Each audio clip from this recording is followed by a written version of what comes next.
everybody, and welcome to the video. I'm not sorry. So up first we have JJ Aldrich versus Veronica Hardy, and I think Veronica Hardy is about to win this. The way to beat Veronica Hardy is to literally pressure her and make it a dirty fight, make it a scrappy fight, keep her on the ground, keep her against the cage. I don't see JJ Aldrich doing that at all. And on the feet, she's not touching Veronica Hardy. Veronica's probably going to win a decision. Next up at welterweight, we have Jared Gooden versus Kevin Jose, or however you say it, because I'm horrible with names. This is the perfect fight to make Kevin Jose look like a world beater. Gooden always keeps his hand down. His head is on the center line for the jab. Oh my goodness, Kevin is about to tear this man apart. Gooden has definitely shown that he's tough enough to make it through the hard battles though, so I'm definitely going to go with Kevin Jose, and I think I'm going to go by a second round TKO. Yeah, Kevin Jose. Kevin Jose. Kevin. Next up, we have Charles Johnson versus Jake Hadley, and this is a flyweight fight, so you know they're going to be on this card like...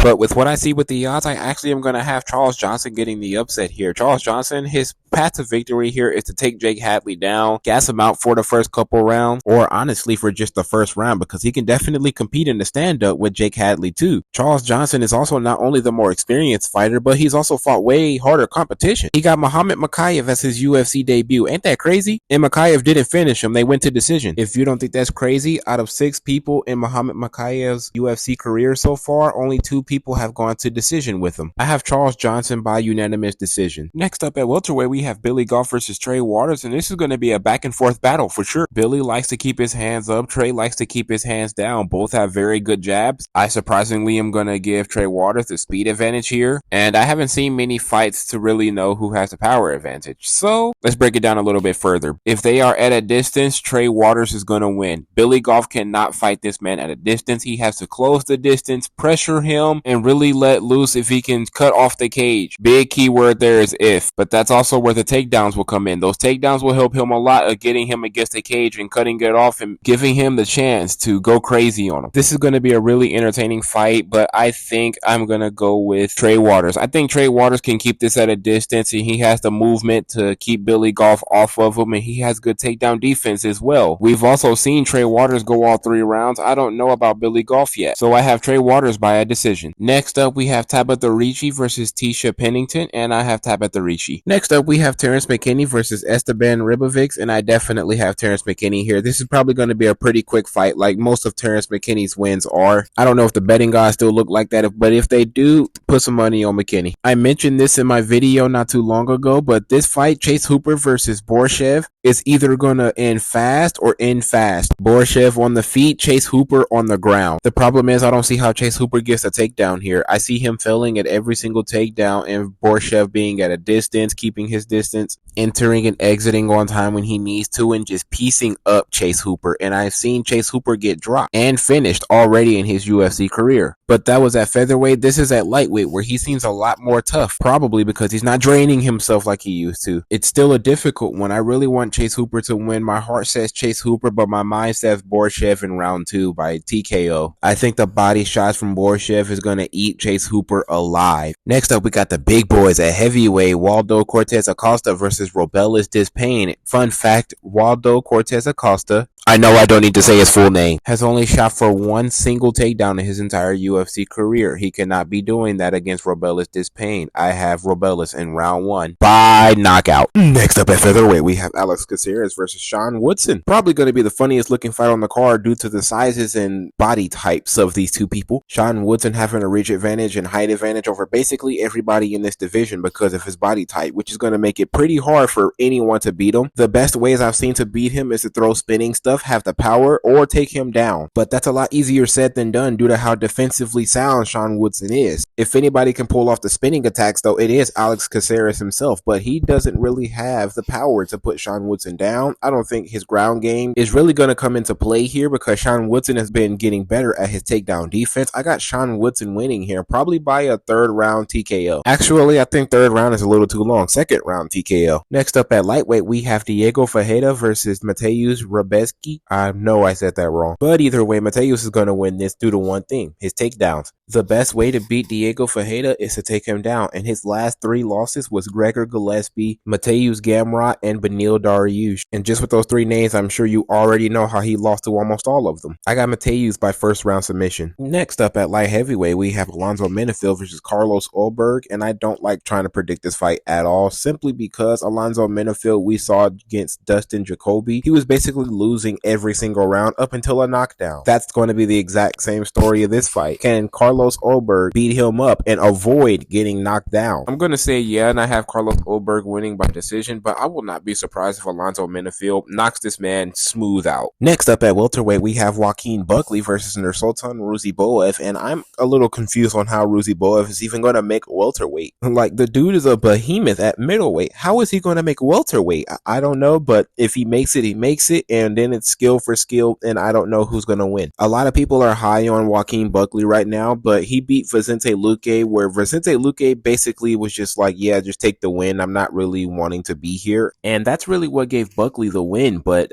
I'm not sure. I don't know if he beats Ruziboev. Ruziboev, from what I've seen, has got tremendous power. He's very good on the feet. In the UFC, however, I have not seen much of his ground game. And that's going to be the real question coming into this fight, especially if he's like super drained. I think he's probably going to go for the ground game. And the sheer size advantage alone will definitely help him get Buckley to the ground. I'm not sure who to pick because this is a very weird one. I'm not sure.